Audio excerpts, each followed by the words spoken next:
We're back again, yeah. Anywhere in the world. Whatever you're doing, do it well, but sit tight and see 12 to 12. And I'm telling you, the man I have now will make you see 12 to 12 even more.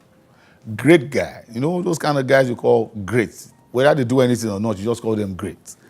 Great guy, nice guy. A guy that's young but who has always approached everything he has done like an old man. Came into the industry, the entertainment industry, not too long ago. It's not as long as the 30-year-old people, those who have been in the industry 30 years. But hey, he has bridged the gap between the young and the old.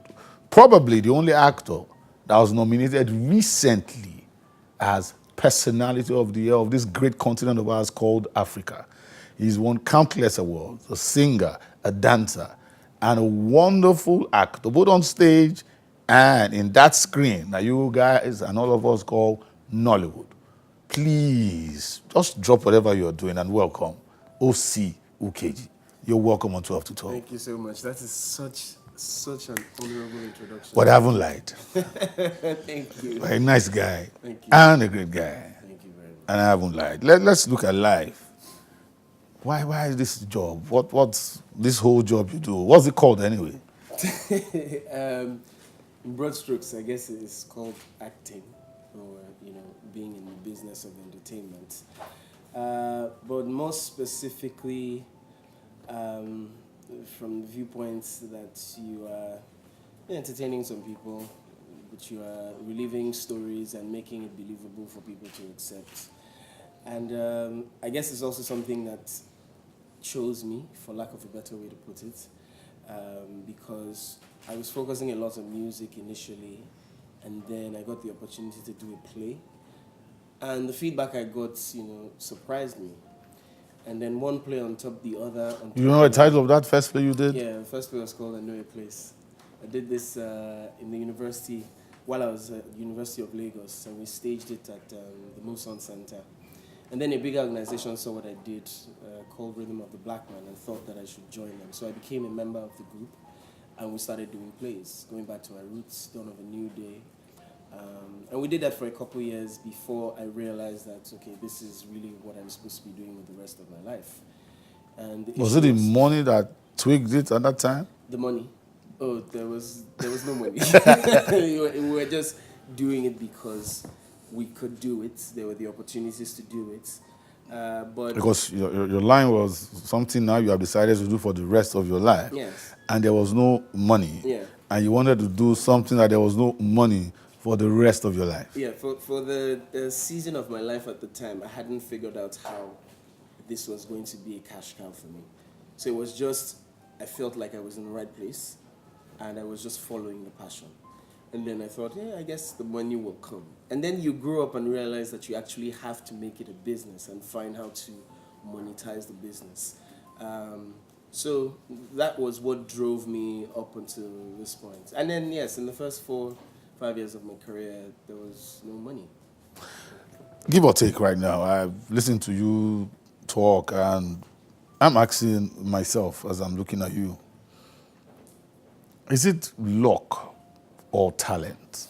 Because in your own case, if your contemporaries, I mean, you as if you have been in this business now for like 30 years, because of the kind of movies you've done, being at the right place at the right time, or like for me, I would always believe at the right place at the wrong time, because being at the right place at the right time, everybody's there. Yeah.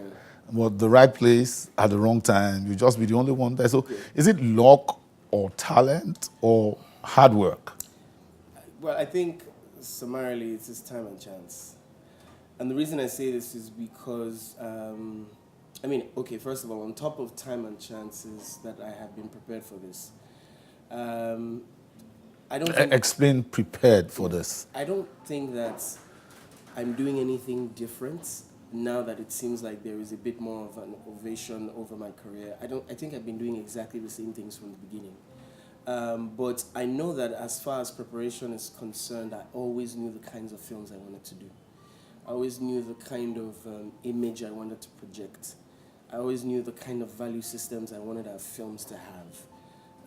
At least films that are in part. And then you don't get it right all the time. You make the choices, Sometimes it's out of your hands, but you just make the choices and you hope that they turn out right. Any bad choice you've made for your career so far in terms of movie making? I think that You like to tell us? I remember my first film that I shot in the UK. It was, in my opinion, a very bad choice. I worked with a director who had been working here for some time before he relocated, but the experience was unbelievable. But so what am I going? I have to shoot the film. They've brought you out there. Ukeje was a bad experience. And I pray that that film never came out. Oh, I prayed that prayer. It made attempts to come out, made many attempts. But every time it wanted to take off, something just hit it back down. Wonderful. Yeah, So apart from all your qualities as a musician, actor, you're also a prayer warrior too. Yes. that's crucial. But over the last 2 years, it has been a remarkable change for me that I stand aside and I look at it and I'm completely surprised at everything that is happening. But I have been really fortunate over the last 2 years, and I think that, again, focusing on exact value systems that I've always worked with before now, up until now, it just got me time and chance. Anytime I interview an actor who's good in all the various departments of acting, that's talking about stage, screen, and even singing, and even dancing. I mean, if you had a choice, which one would you let go? Well, that is difficult. Maybe, I don't know, maybe the dancing. You would let dancing go? Maybe the dancing. Maybe you are not even set. Maybe the dancing. Well, which one will you kill the world not to let go? Let's just say I am Angel Gabriel sent by Jesus Christ right now. We've talked about the four stuff that really, and which one is it that you're ready to do anything for not let go? I think it would probably be the acting. And the reason I say this is because I think that there is a different level of respect that you get as an actor who, and I mean as a serious actor, whether in Nigeria or globally, who is able to interpret roles and make people believe that this is an experience as opposed to just basic entertainment. Because if I can be on screens and get people to cry or feel sorry for people or go back home feeling depressed over a film that we're just telling a story, there is a level of respect accorded to the actor. So I think I will keep that. And then with that platform, you can do anything else. You're a wise man, you're a wise man. Finally, the Igbo man in you came. You know, while you were speaking, a lot of people forgot your name was O.C. Ukeje, you know. They thought it was some Kenny G. From the East. Yeah, well, you see, you negotiated yourself and you kept the phone. Yes. You know, you've had your high moments, you've had your low moments, and right now, how did you feel when you got nominated as Africa Personality of the Year? As I remember that I had just checked into a hotel in LA, and I was just setting up my phone when the messages started coming in, and it was my friend Osas, former Igodaro, who's Ajibadi now. Yeah. Who sent me the first congratulations, and I'm like, congratulations on what? You know, and she's like, you're just getting awarded and nominated everywhere. I'm like, what are you talking? So I go to the internet and I check, and I'm like, okay, this is interesting. And I sat there for a bit just thinking, like, what did I do this They've been year doing this in that- Nollywood before you came now. I was like, what did I do this year that you would be nominated as Personality of the Year alongside, a footballer like Yaya Toure? Yeah. I was confused, honestly. And I just kept thinking, like I say, some of these things, you cannot make sense of them. It's impossible. You cannot say it is what you did this way or what you did. Like, I can't. I've just really, been fortunate with time and chance. You're a wise man. You're a wise man. Once an evil man, always an evil man, you know? It's not a joke to be one of the most influential Africans globally. As an actor, you've won a couple of awards. Do you think you have gotten to that mark yet? No, I think I'm still far from it. And part of the reasons I think I'm still far from it is because I know that the feeling, that the difference in the feeling I have when I'm working on most of our projects back home and when I get the opportunity to work on projects that are international. There is a difference, and the difference is in very many things. One, the expectations of the director. And this is no disrespect to our people here. I find that we have found a way to adapt to our business and the way things work here.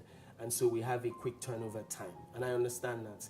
Sometimes I'm concerned about that because that becomes like a template with which we function and we find nothing else to try and change that level.